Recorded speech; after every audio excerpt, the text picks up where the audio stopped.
یہ محض ایک دورہ نہیں، یہ ریاست کی ذمہ داری کا عملی اظہار ہے۔ وزیر اعلیٰ خیبر پختونخوا محمد سہیل خان افریدی گزشتہ شب اچانک یتیم اور بے سہارا بچوں کے لیے قائم زمون کور ماڈل انسٹیٹیوٹ پہنچے، بچوں سے براہ راست ملاقات کی، انتظامیہ سے دو ٹوک سوالات کیے اور موقع پر فیصلے ہوئے۔ 11 بچوں کے نکالے جانے پر فوری انکوائری، ہائیجین کٹس کی تقسیم پر تحقیقات کا حکم، کلاس رومز میں کیمرے، اساتذہ کی فوراً فراہمی، خصوصی کمپلینٹ سیل کا قیام۔ اس کے ساتھ ساتھ وزیر اعلیٰ نے بتایا نجی کالجز میں پڑھنے والے بچوں کی فیس اب حکومت ادا کرے گی۔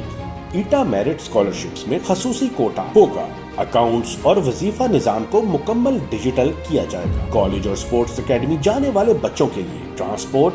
اسی دوران سی ایم نے کھانے کے معیار کا خود جائزہ لیا اور گرلز کیمپس کا بھی معائنہ کیا۔ وزیر اعلیٰ کا واضح پیغام، یتیم بچوں کی دیکھ بھال ریاست کی آئینی، اخلاقی اور انسانی ذمہ داری ہے۔ زمون کور عمران خان کے احساس ویژن کا عملی عکس ہے اور اسے اسی اصل روح کے ساتھ چلایا جائے۔ یہی ہے عوام کی حکمرانی، یہی ہے خیبر پختونخوا کا نیا معیار۔